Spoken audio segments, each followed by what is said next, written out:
Hola, ¿qué tal? Buenas noches, República Dominicana. Sean todos bienvenidos a una nueva entrega de Consensuando, un programa que como siempre lo preparamos con mucha entrega, mucho amor y sobre todo con un contenido importante para que usted quede completamente edificado durante ya el cierre de la semana. Queremos dar la bienvenida, como siempre, a nuestro compañero Tabaré Ramos Concepción, quien forma parte de este importante espacio. Tabaré, bienvenido al programa. ¿Cómo te sientes? Muchas gracias, Medrano. Como siempre, un verdadero placer tener la oportunidad de dirigirnos a ese público cautivo que nos sigue todos los fines de semana esperando los temas de actualidad nacional que en esta oportunidad se convierten en temas de actualidad internacional. En esta oportunidad, tal como avanzamos, tenemos a un invitado de luxe sobre este tema que ha levantado tanta preocupación, Medrano, sobre el país, sobre Latinoamérica y prácticamente en todo el hemisferio.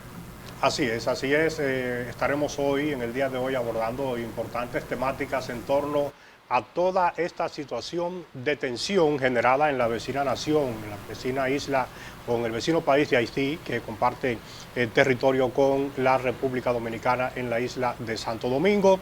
Y contamos con el placer y el gusto de tener en esta ocasión al señor Pelegrín Castillo, quien todos sabemos que es una de las personalidades que mayor y mejor ha abordado el tema relacionado a las relaciones entre República Dominicana y Haití, y con él estaremos en esta ocasión conversando importantes temáticas. No sin antes, Tabaré, quisiera destacar que este espacio que estamos viendo en pantalla es una producción general de los señores Gustavo Sánchez y también Víctor de Asa, quienes desde aquí le envían un saludo especial a todos los amigos televidentes que están siempre en sintonía con nosotros, y ellos forman parte importante de la producción de este espacio. Es importante destacar también que nuestro invitado es ex ministro de Energía y Minas, diputado por varios periodos por el Partido de la Fuerza Nacional Progresista. También él componía junto a otras grandes personalidades y juristas de las personas que hicieron las entrevistas de cara a la reforma constitucional del año 2010, y realmente todas las personas en nuestro país lo conocen por ser un verdadero patriota, porque siempre se empodera de los temas importantes de nuestro país, como este tema de la crisis dominico-haitiana, que es una crisis lamentable que se extiende a lo largo del tiempo y que se ha agravado por situaciones que han ocurrido de manera reciente. ¿Cómo se encuentra usted? Muy contento, muy complacido por la invitación de ustedes. Le envío un saludo al público de Consensuando. Y bueno, yo creo que hay que hacer la aclaración de que este es un programa grabado, porque no sabemos cómo van a evolucionar los acontecimientos en el fin de semana. Lo estamos grabando el viernes en la tarde. Así es. Y a lo mejor el que ponga la televisión el domingo esté viendo otra realidad. Sí, sí. Y se va a preguntar, ¿y por qué esta gente no trató este tema? Claro. Sí, porque los acontecimientos parece que van marchando con rapidez. Así es. Sí. Me da un poquito de temor esa aclaración, quiero decir, pero no hay problema, vamos a continuar. Pelegrín, conocer de inmediato su valoración. Sabemos que usted ha sido reiterativo con abordar el tema de la crisis de Haití. No es primera vez que se ven convulsiones en el vecino país, pero ahora ha tenido una repercusión, digamos que de carácter que llaman bastante la atención por la manera en que el gobierno dominicano ha estado tomando decisiones para resguardar la frontera, para enfrentar el tema de la migración. Todo esto a partir del asesinato del presidente Jovenel Moïse y posteriormente el surgimiento de estas bandas que se han apoderado de sectores importantes en Haití. ¿Qué representa esto realmente en términos de amenaza para el territorio dominicano? Mira, lo más importante, Medrano, es que estemos claros acerca de la naturaleza del desafío. Porque mucha gente habla de problemas migratorios y parte de una premisa falsa. Nosotros no tenemos problemas migratorios con Haití. Nosotros tenemos un problema internacional, lo tiene toda la región, que tiene implicaciones en seguridad nacional e internacional. Y así conceptualizamos mejor el problema, el desafío, el reto que tenemos por delante. ¿Y por qué decimos que es un Estado, por qué decimos que es un problema internacional? Bueno, porque Haití es un Estado colapsado, un Estado fallido, un Estado que ha ido perdiendo viabilidad hace tiempo, pero sobre todo un Estado que ha sido abandonado, excluido, aislado por parte de los actores de la comunidad internacional, que lo han desahuciado, porque en realidad es un caso que desde hace mucho tiempo la comunidad internacional lo ha tratado como un enfermo desahuciado. No lo dicen abiertamente. Lo que han hecho es algo peor, que es buscar una fórmula que no funciona para Haití y que nos desestabiliza a nosotros. Es la fórmula de República Dominicana, Estado pivote, República Dominicana, zona de amortiguamiento, buffering de la crisis del Estado fallido. Para la comunidad internacional, para las potencias particularmente, y los organismos internacionales, es la fórmula más fácil, pero al mismo tiempo la más irresponsable, y yo diría que hasta perversa, de manejar esta crisis. Porque en realidad se le está negando a Haití el derecho al propio desarrollo, pero al mismo tiempo están suscitando situaciones que van a afectar el desarrollo, la identidad, el potencial de República Dominicana, si nosotros los dominicanos no producimos un cambio de la política exterior nuestra que está produciéndose afortunadamente, que a su vez determine un cambio de la política de la comunidad internacional con respecto a Haití. El asunto se agrava porque esta crisis estructural del Estado haitiano, que repito, no es nueva, ya en el 49, recuerden esa fecha, en junio del 49, cuando Naciones Unidas da su primer informe sobre la situación de Haití, recomienda a los gobiernos haitianos trasladar las poblaciones de la zona sobrepoblada de Haití hacia otras zonas del Caribe menos pobladas, pero pone mucho énfasis en que ese proceso tiene que hacerse sin retorno. Ellos dicen no procede una migración estacional, temporaria, sino permanente. Obviamente el país más cercano es República Dominicana. En ese momento, cuando empezó la Guerra Fría, realmente no había condiciones para darle fuerza a esa política y no se hizo, pero desde que cayó el campo socialista, desde que cayó la Unión Soviética, ya en la región, Estados Unidos particularmente, empezó a montar un esquema que repito, no ayuda a Haití como nación, aunque algunos haitianos pueden entender que se le está haciendo un servicio que es devolverle un territorio que ellos consideraron en algún tiempo que era de ellos. En el fondo, lo único que están creando es un conflicto insular con repercusiones en el Gran Caribe y en todo el continente y probablemente en el mundo. Entonces, eso es bueno tenerlo presente porque en estas circunstancias la situación se ha agravado porque esa crisis insular y triangular, porque es el tipo de relación de la comunidad internacional con un Estado fallido y un Estado vulnerable, débil, se agrava porque en la región Gran Caribe hay una crisis.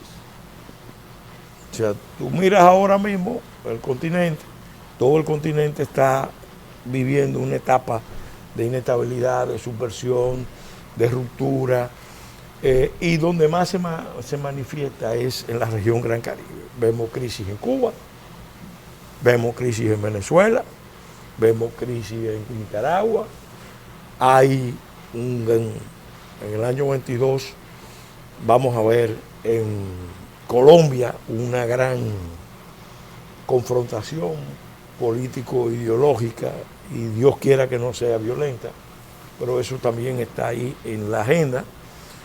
En México se ha producido un gran estremecimiento, toda Centroamérica está también viviendo un periodo bastante complejo, muy complejo, con muchas dificultades. Entonces fíjense que es una crisis insular dentro de una crisis regional, pero a su vez todo eso agravado por una crisis mundial.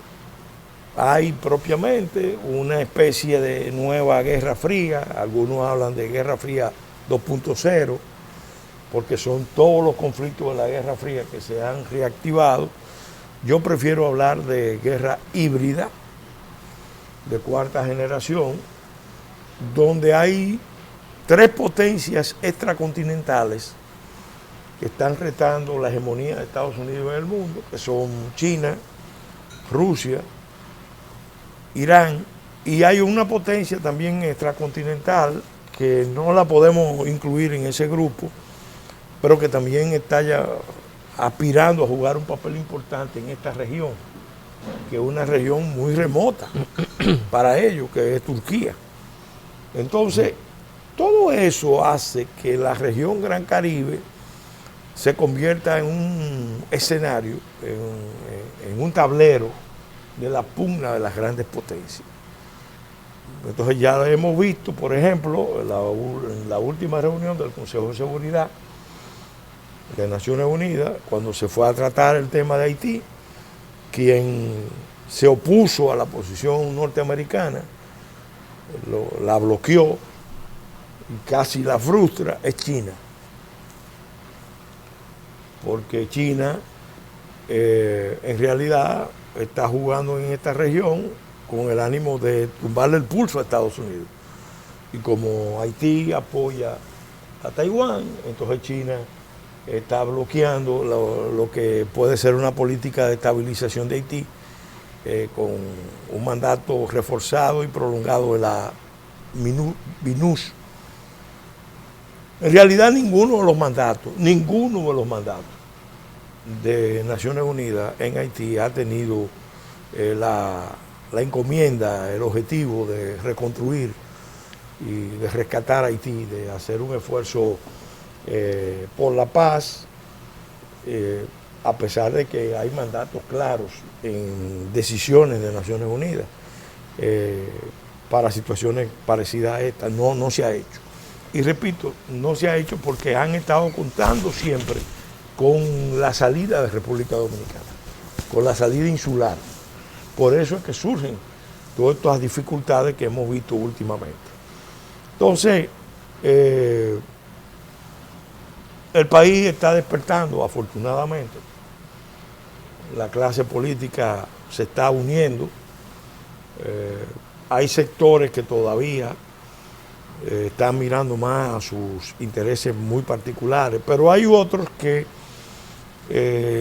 ya han visto que ese esquema, ese sueño, ese proyecto de que se va a unificar el mercado de la isla y de que nosotros vamos a ser hegemónicos y que son 22 millones, que todo eso no es más que,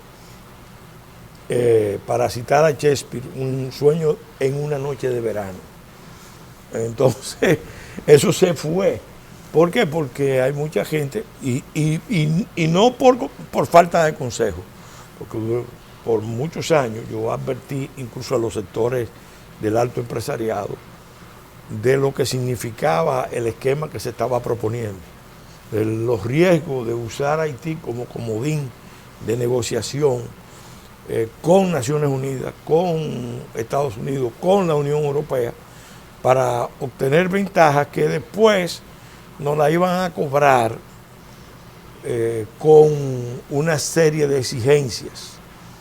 Y por eso uno ve que la misma actitud europea y norteamericana es como de exigirle a la República Dominicana que cumpla, porque las élites han hecho acuerdos arriba, de espalda a los intereses del país. Entonces, cuando se ha visto que eso no funciona, hay ya un cambio. Hay un cambio porque no es lo mismo llamar al diablo que verlo llegar. Un Estado fallido, por principio, es un Estado donde todo falla. Esa es la realidad. Vágala, sí.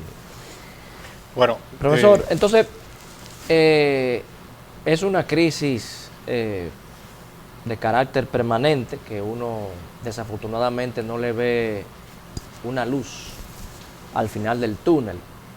Pero no obstante, hay algunos sectores que han indicado que el hecho de que desafortunadamente, porque es un acto obviamente desafortunado, se hayan secuestrado en esta ocasión a nacionales norteamericanos y a un nacional canadiense, algo que hace tiempo estaba pasando con los dominicanos y nadie se rasgaba las vestiduras ni pasaba toda esta crisis que ha acontecido.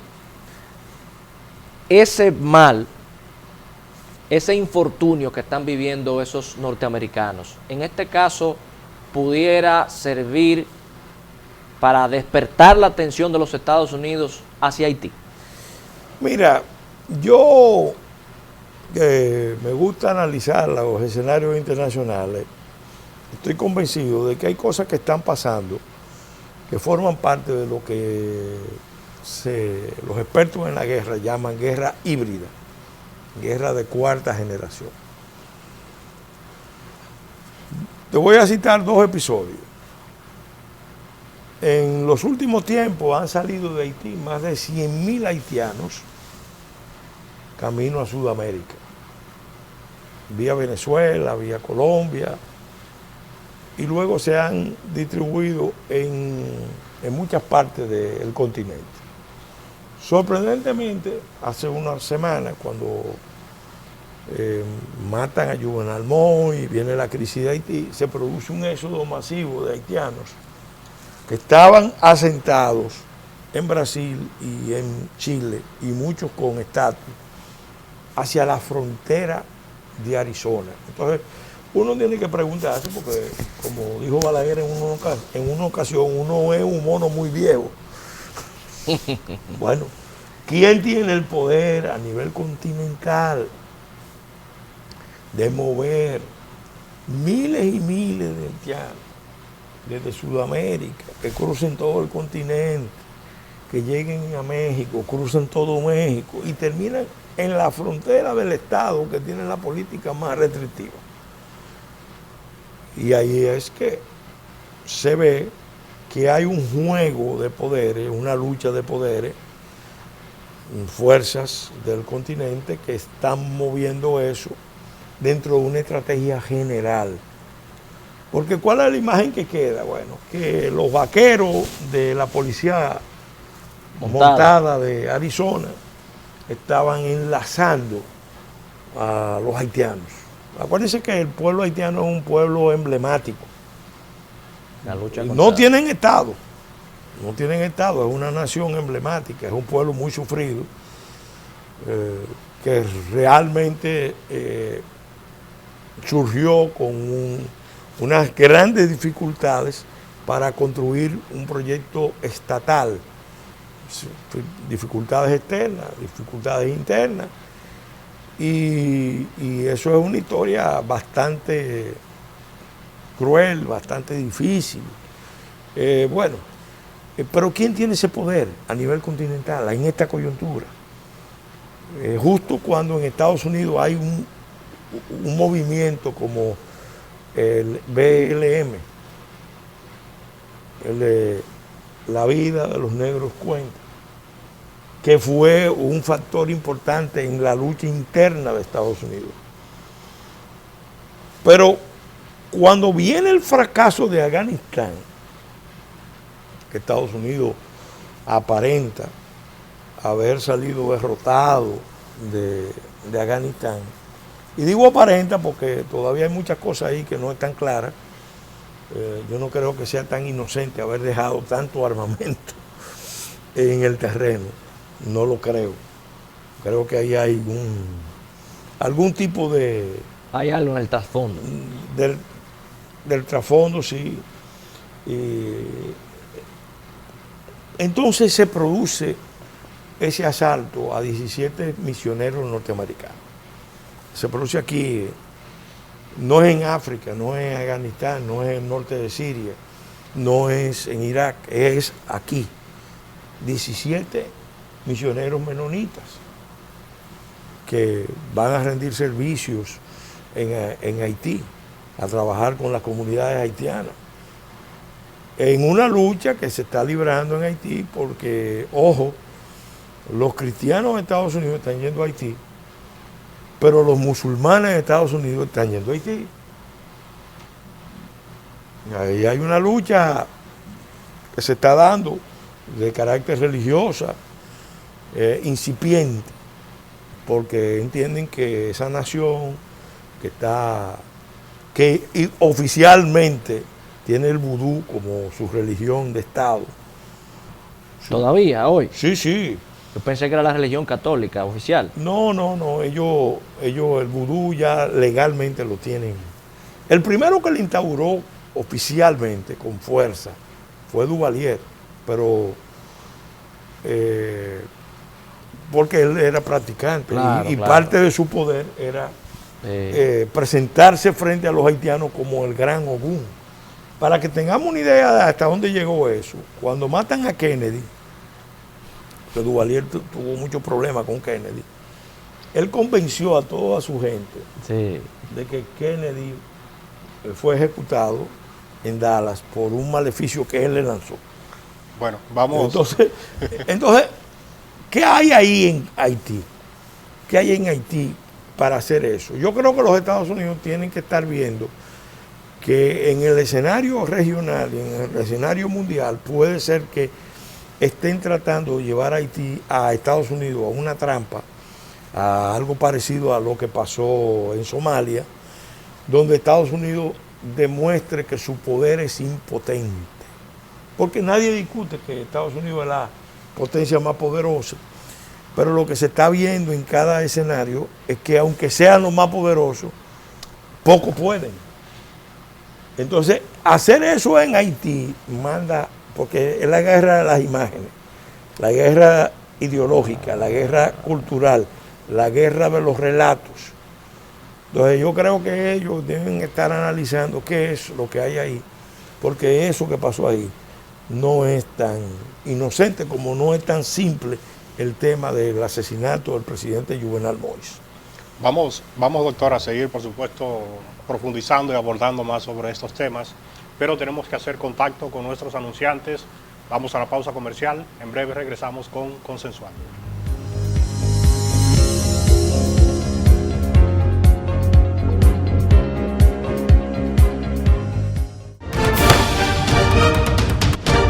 El presidente de la Cámara de Diputados, Alfredo Pacheco, respaldó las acciones del mandatario Luis Abinader para la protección del pueblo dominicano ante la situación caótica que vive Haití. La Cámara de Diputados convirtió en ley el proyecto que modifica la legislación sobre desarrollo del mercado hipotecario y fideicomiso para aumentar el valor de referencia de las viviendas de bajo costo y eximir del pago de impuestos de transferencia inmobiliaria a los adquirientes de la primera. Los diputados guardaron un minuto de silencio en memoria del fallecido Reinaldo Pared Pérez, con el propósito de ayudar al fortalecimiento de la democracia y permitir la fiscalización, evaluación, ejecución y control de las políticas públicas. La Comisión de Derechos Humanos realizó un seminario. Entre tanto, la bicameral que preside el diputado José Santana inició el estudio del proyecto de ley de presupuesto general del Estado para el 2022. Asimismo, la bicameral que estudia la modificación del Código Penal concluyó los trabajos y esta semana rendirá el informe ante el Senado. Cámara de Diputados de la República Dominicana. Libre para poder pagar la uni desde donde esté. Libre para checar que me pagaron sin gastar mi internet. Y para hacer mis transferencias sin tener que estar buscando Wi-Fi. Para poder ver lo que tengo en mi cuenta sin que se me acabe la recarga. Ay, sí, lo fácil que es de usar.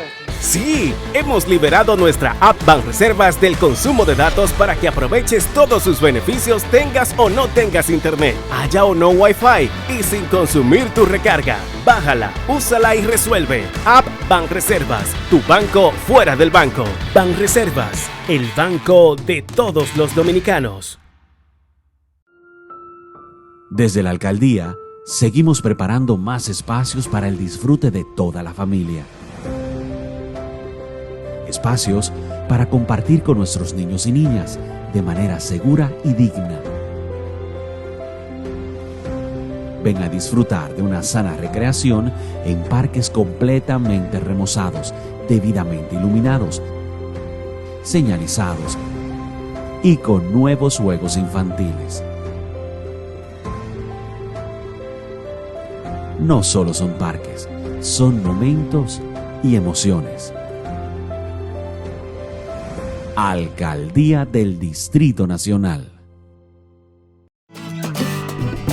Un país en el que vivir dignamente es un derecho, con políticas sociales que ayudan a salir de la pobreza. Un país en el que la gente del campo tiene apoyo para producir los alimentos que necesitamos. Determinado a vencer los obstáculos, para volver al trabajo y salir adelante. Con una justicia independiente que hace respetar la ley y defiende nuestros recursos. Unidos lo lograremos. Estamos haciendo historia. La industria nacional avanza y en el MIC queremos que seas parte de este desarrollo. Hemos creado el primer newsletter de la industria nacional, a través del cual podrás recibir cada semana actualizaciones sobre lo que estamos haciendo para reactivar la economía. En el nuevo newsletter MIC te informamos cómo estamos aportando a la economía nacional.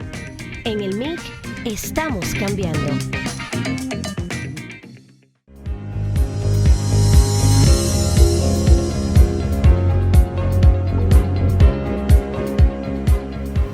Gracias por continuar con su programa Consensuando en esta súper entrevista que tenemos con el doctor Pelegrín Castillo. Y retomando, profesor, esta situación de crisis, según lo que usted va más o menos explicando, y como decía Juan Bosch, que en política, y en este caso en materia internacional, hay cosas que se ven y cosas que no se ven, y que supuestamente él parafraseaba a Martí.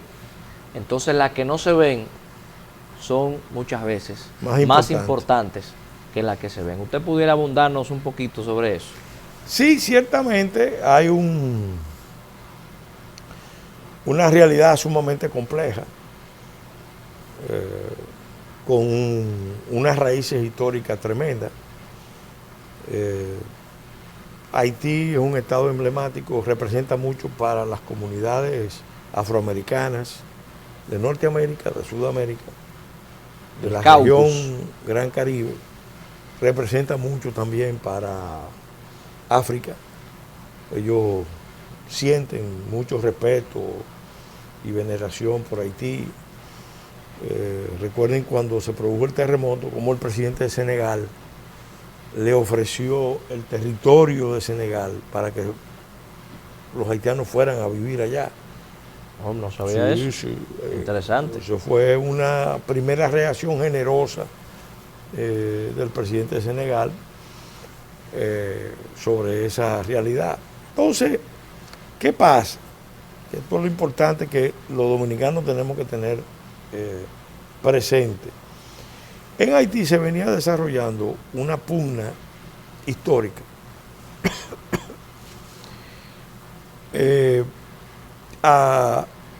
en una primera etapa se hicieron elecciones muy concurridas, de mucha participación, que fueron ganadas siempre por Aristide. Aristide ganó con una votación abrumadora.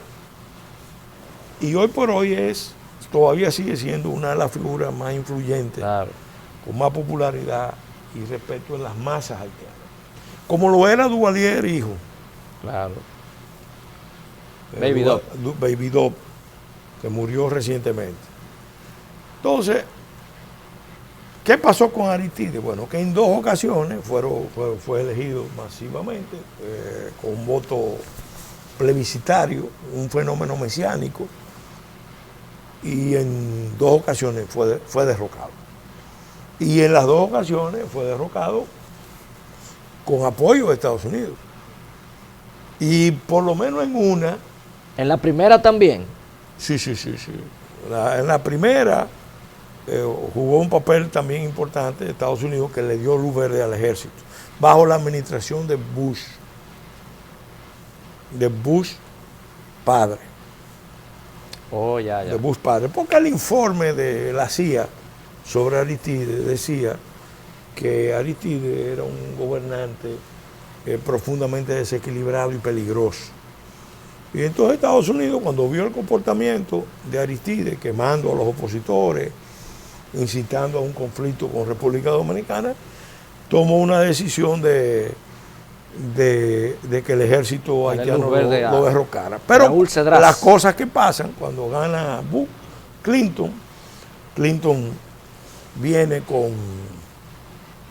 con el aire del gran reconstructor del orden mundial, y además él mismo se proclamaba como el primer presidente negro de Estados Unidos, porque él conocía la cultura y los valores y las aspiraciones del pueblo afroamericano. Entonces, acuerdan en un día de Martin Luther King que hay que reponer a Aristide. Que lo que hizo Bush, los demócratas no lo podían aceptar, y que había que reponer a Aristide. Y entonces se involucran en un esfuerzo para reponer a Aristide a cualquier precio. Y eso significa tumbar todo el sector agropecuario, tumbar todo el sector industrial de zona franca, tumbar todo el turismo que Haití, que no era mucho, pero era lo que Haití tenía, y tumbar el medio ambiente. Ese cerco, que duró cerca de 2 años, en realidad obedecía a otros motivos. Los norteamericanos no querían que los haitianos salieran por mar hacia la Florida. Le tenían terror, pánico al problema sanitario, porque cuando hacían las pruebas del estado de salud de los haitianos veían los problemas sanitarios que estaban planteando, especialmente con el VIH. Estaban alarmados por la cantidad de personas infectadas de VIH. Entonces decidieron, esa gente hay que aislarla. Y obviamente ahí fue donde República Dominicana vio con claridad el plan de la apertura de campamentos de refugiados, porque la administración Clinton no solamente quería restaurar a Aristide, sino forzar a la República Dominicana a abrir campamentos de refugiados. ¿Cuál es el valor histórico de la posición del doctor Balaguer? Bueno, resistió con gran interés esa presión del imperio que le exigía poner en práctica el plan Éxodo, de apertura de 20 campos de refugiados de 20,000 personas cada uno. Si el doctor Balaguer hubiera accedido en ese entonces a eso, si las Fuerzas Armadas hubieran accedido a eso, ya hubiera cambiado la historia de la isla, porque imagínate que empezáramos ya con tropas internacionales aquí protegiendo los campamentos. Los palestinos están en Jordania y en el Líbano y en Egipto desde 1948. Desde 1948. Y entonces, eso pasó ahí. Posteriormente viene otra experiencia, restaurado Aristide, repite el mismo ciclo de persecución. En este caso se fue más lejos porque amenazó al cuerpo diplomático con enfrentarlo con las masas. Y el cuerpo diplomático, ante la amenaza de Aristide, tomó la decisión de derrocarlo. Pero ahí fue más grave porque el derrocamiento se hizo desde aquí. Doctor, el contexto... Desde República Dominicana. El contexto histórico haitiano. Con Guy Philippe, Jodel Chamblin. Y una figura importante de la política haitiana que se llama Stanley Lucas. Les decía, el contexto histórico haitiano, con todas sus crisis continuas, es bastante amplio. Y yo sé que es un tema apasionante, usted pudiera durar horas y horas dándonos detalles e informaciones importantes. Lo que quisiera es, en esa misma tónica, caer un poquito más sobre lo que está ocurriendo en la actualidad. Con esta crisis bastante acentuada en los últimos días en Haití, hemos visto cómo el presidente de República Dominicana ha asumido un rol que pudiéramos llamar protagónico en la reunión, en la región, alertando a la comunidad internacional sobre la situación de Haití, llamando a que se vaya en auxilio de esa comunidad. Pero conjuntamente con ese llamado también hay algunas decisiones internas que se han tomado en el territorio, fortaleciendo la presencia militar en la frontera, adoptando medidas a través del Consejo Nacional de Migración y otro tipo de medidas que hasta cierto punto son positivas en el tema de resguardo de digamos que la integridad de República Dominicana.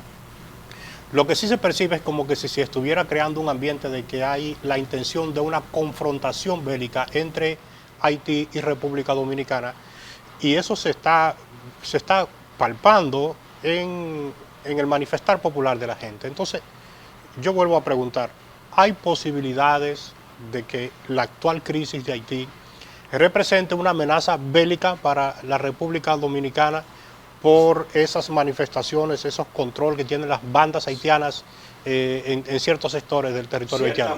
Ciertamente. Fíjate, yo quería citar esos antecedentes para explicarlo lo más inmediato. Cuando llega al poder Martelly y luego Juvenal Moïse, llegan en elecciones contestadas, muy cuestionadas. Y se denunció que Estados Unidos, los integrantes del Core Group, pero Clinton particularmente, fueron decisivos en escoger a Martelly primero y luego a Juvenal Moïse. Entonces ahí se produce una especie como de gran ruptura con el proyecto democrático de Haití, porque Juvenal Moïse apenas es elegido con un 11% de los votos, en una participación de un 20%, y empieza un proyecto de carácter dictatorial, pero con apoyo internacional. Y es precisamente en ese periodo, cuando gana el presidente Trump, que la política norteamericana fue desentenderse de lo que estaba pasando en Haití, y desde Norteamérica empezaron a enviar armamento, mucho armamento. La diáspora haitiana, los afroamericanos, sectores radicales de la política norteamericana, sectores de poder económico también, y los ricos de Haití empezaron también a darle fuerza al proyecto de una dictadura neoduvalierista, con un régimen presidencial fuerte, un presidente con poderes enormes, un Congreso con poderes debilitados. La Constitución del 87 en Haití es motivo precisamente de muchos de los fracasos de Haití, porque es una Constitución demasiado complicada para un país demasiado complicado. La Constitución de Suiza para Haití. Entonces, fíjate el problema. ¿Qué pasa?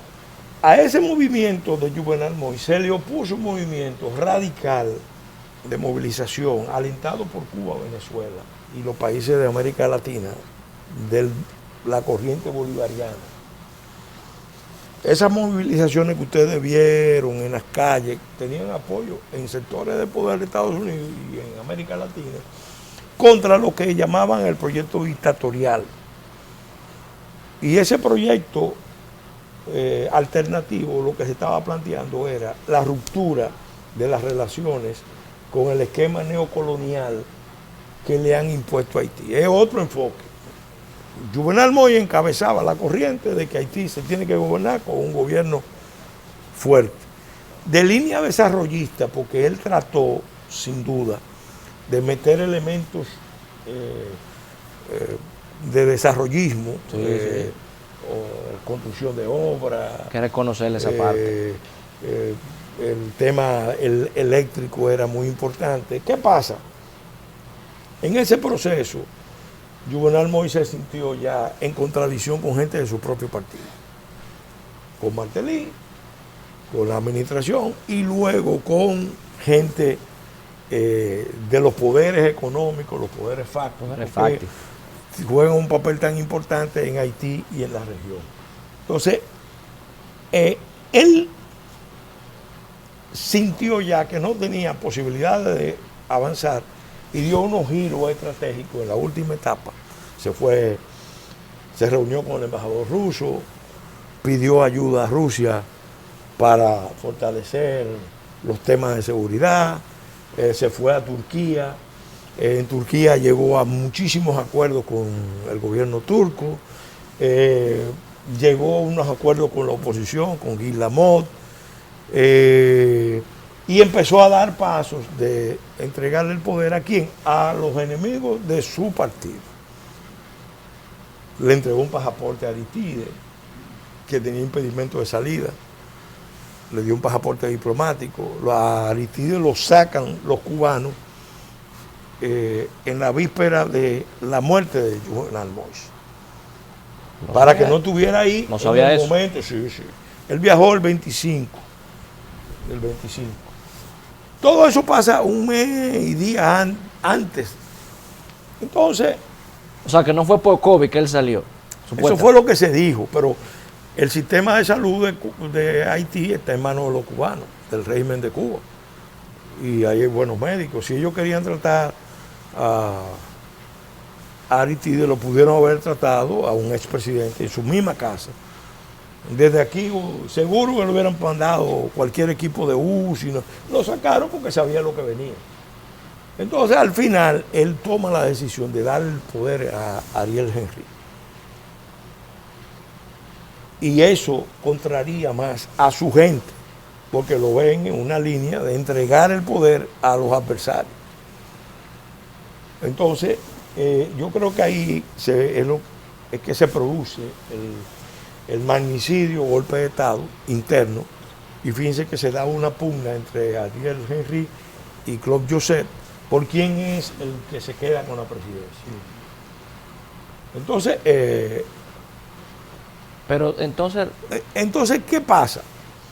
Ese escenario estaba ahí en curso, apuntando a qué, o a una revolución o a una dictadura. Ahora mismo, ante la ausencia de Moïse, aparece otra figura, que es Jimmy Cherizier, que había trabajado con Moïse. Es más, forma su banda alentado por gente del gobierno, porque hay una realidad. La mayor parte de las fuerzas de seguridad de Haití tienen vínculos con las bandas. Jimmy Cherizier es un oficial de policía. ¿Y qué es lo que se ha planteado? Bueno, vamos a confederar. Ellos están formando su ejército, confederando todas las bandas, pero con mucho armamento. Entonces nosotros tenemos que ver que ellos apuntan ¿a quién? Al grupo de libaneses y sirios. Ese es el discurso. El discurso de Jimmy Cherizier es contra los libaneses, los sirios y los judíos que están en Haití, que son realmente los dueños de las grandes fortunas. Que los haitianos comunes y corrientes lo ven como extranjeros, que nunca nunca lo han asimilado. Claro. Estos son extranjeros. Entonces, esa contradicción que vuelve a ser racial, ahora es contra los libaneses, los sirios, los judíos. Entonces ya encarna en una figura que la prensa internacional empieza a exaltarlo. Cuando tú veas a Jimmy Cherizier entrevistado por Al Jazeera como el renacimiento de Dessalines, óyeme, ¿hacia dónde apunta eso? A generar un escenario de alta violencia en Haití y luego empezar a cambiar las líneas de relación con República Dominicana. Fíjate que mientras Moïse estuvo aquí en el poder, bueno, se llegaron unos acuerdos importantes. Observen este detalle. Aquí se anunció el acuerdo al que arribaron ambos presidentes y todo el mundo celebró. Sin embargo, Moïse no se atrevió a hacer lo mismo en Haití. Fíjate que no hubo un acto equivalente en Haití para anunciarle al pueblo haitiano que se había llegado a un acuerdo con los dominicanos. ¿Por qué? Porque en la parte del gobierno de Juvenal Moïse no estaba, empezando por Claude Joseph. Entonces, todo eso lo están llevando, porque yo no me hago, nadie bobo. Esa crisis es inducida. Esa crisis la han inflado. Esa crisis la están alimentando poderes de la región y de fuera de la región. ¿Para qué? Para que haya un gran estallido. ¿Quién nos va a defender? Bueno, nadie nos va a defender, solamente podemos defendernos nosotros mismos.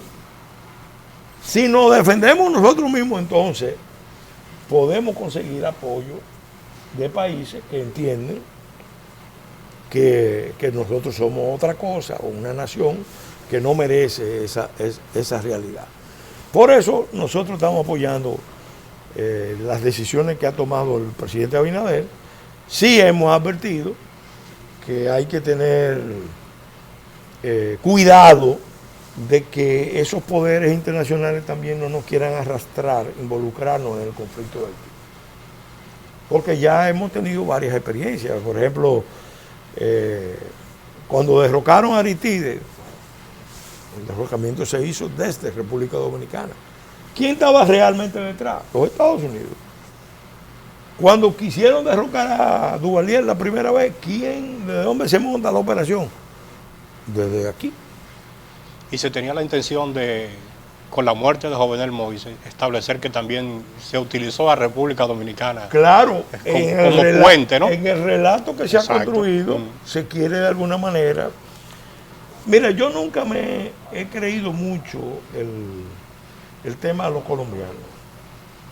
Yo creo que a los colombianos se les contrató, estaban ahí, en un momento dado vieron que chivo expiatorio lo podían usar de tapadera y echarle la responsabilidad. Y fíjate que eso no es un hecho aislado, sino que hubo una jugada, una movida muy delicada, que fue que ese mismo grupo de colombianos lo llevaron a la embajada de Taiwán. Le dijeron, váyase para la embajada de Taiwán. Nada más y nada menos. ¿Pero para qué? Bueno, para afectar las relaciones de Haití y Taiwán. Es que hay, señores, hay inteligencia. Hay mucha inteligencia en todo lo que está pasando. El que crea que esos son Jimmy Cherizier y los 400 Mosawo está perdido. Bueno, doctor, mire, sabemos que usted, aunque ha estado con nosotros esta noche, tiene otros compromisos y nos pidió que seamos prudentes con el tiempo de la entrevista. Lamentamos de verdad no poder seguir conversando, pero le dejamos la puerta abierta del espacio para cuando con mucho gusto, con mucho pueda volver con nosotros. Sí, ya espero de nuevo su invitación y gracias por permitirme transmitir estas ideas y orientar al pueblo dominicano. Porque el pueblo dominicano tiene que estar alerta, tiene que estar consciente, tiene que conocer todas estas cosas.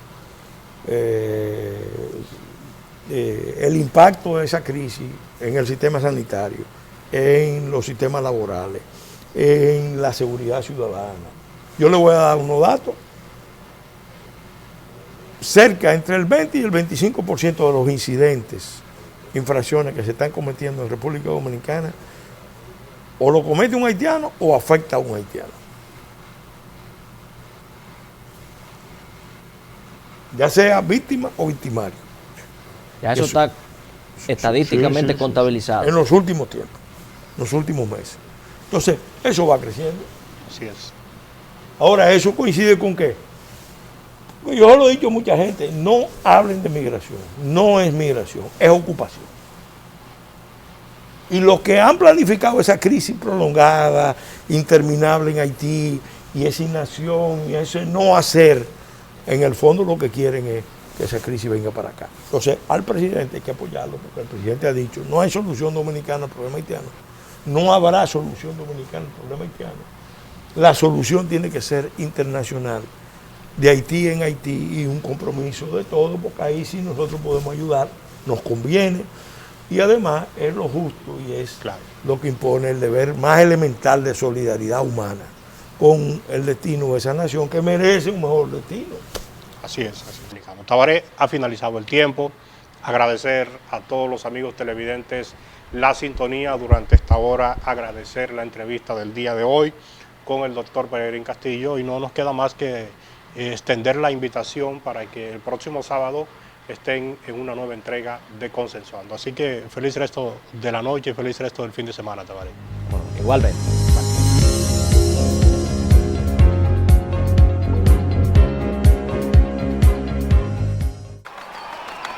Ahora sí, vamos a hacerle. Llegan los dueños del tarolío.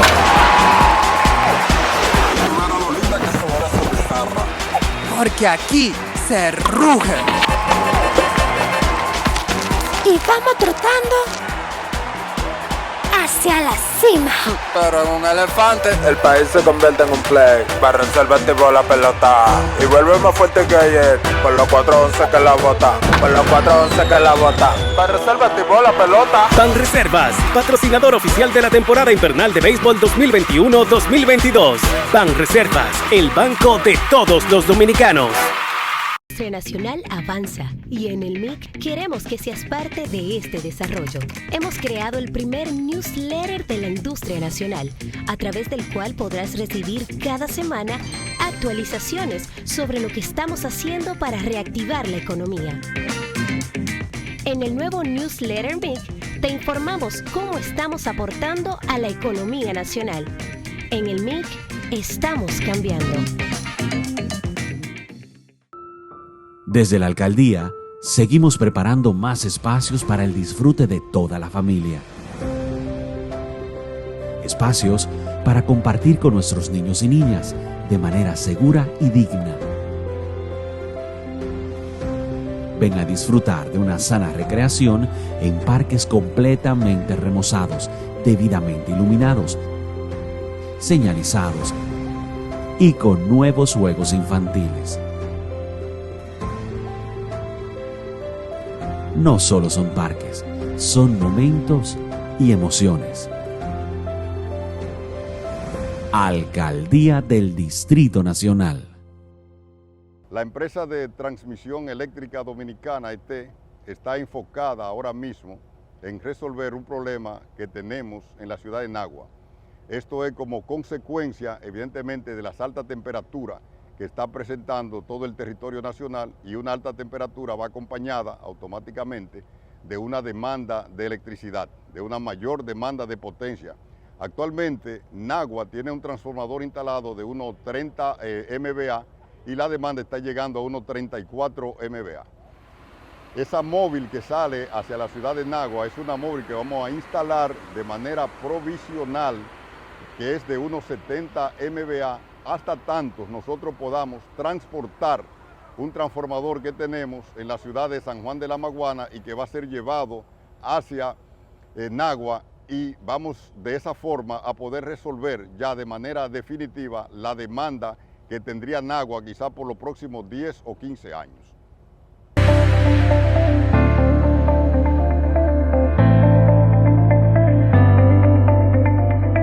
Al montarte en nuestros autobuses, utiliza tu mascarilla. Con esto te proteges y nos ayuda a detener la propagación del virus. Ayúdanos a ayudarte.